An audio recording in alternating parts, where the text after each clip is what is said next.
It's Monday. Phil Lindemann with your Krystal 93 News at noon.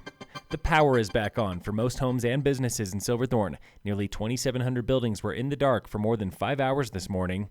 Xcel Energy crews were in the field just after 6. They had estimated then that power would be back in half the time. Xcel has not yet said what caused the outage. Silverthorne Rec Center, they're fully open again. That includes the pool. This outage was one of more than 50 statewide, including Golden, Salida, and Idaho Springs. They're widespread. At 1,12,000 homes were in the dark. Idaho Springs, they could still be without power until 4.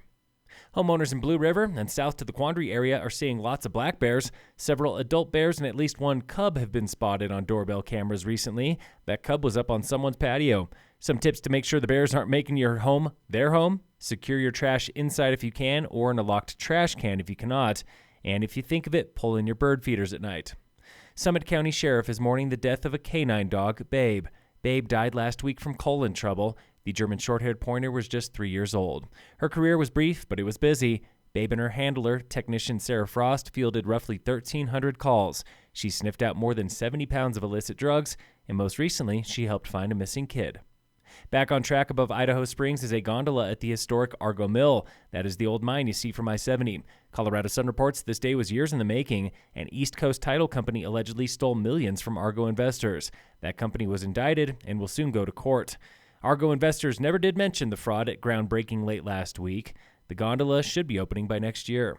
A Front Range family is suing RTD in Denver for a fatal rail incident. Denver Post reports a cyclist was hit and killed by the RTD A-line last July. That train reportedly turned off its lights before crossing an intersection. The family attorney calls it negligent and careless. A global transit firm is ranking the busiest highways in the U.S., and I-70 is not in the top 20. Not a single Colorado road is. The busiest in the nation, that's I-4, the coastal highway in Orlando. You could spend up to 124 hours in traffic every year commuting that route. After that comes routes in Los Angeles and Stamford, Connecticut. Local fire danger remains high today in Summit County, still with no fire restrictions.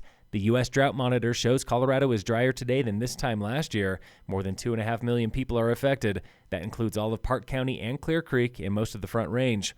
Just a sliver of southern Summit is drier than usual. In sports, the Rockies lost to the Giants yesterday 5-4. And in local sports, brought to you by Cassandra Schultz and Associates with American Family in Dillon. Tomorrow in Frisco is closing race of the Mountain Goat Kids Trail Running Series. Distances from a half mile to 5K for kids 13 and younger, and it's going to be a beauty out there. No weather in the forecast. Racing starts tomorrow, 5:45. Sign up now online through the town.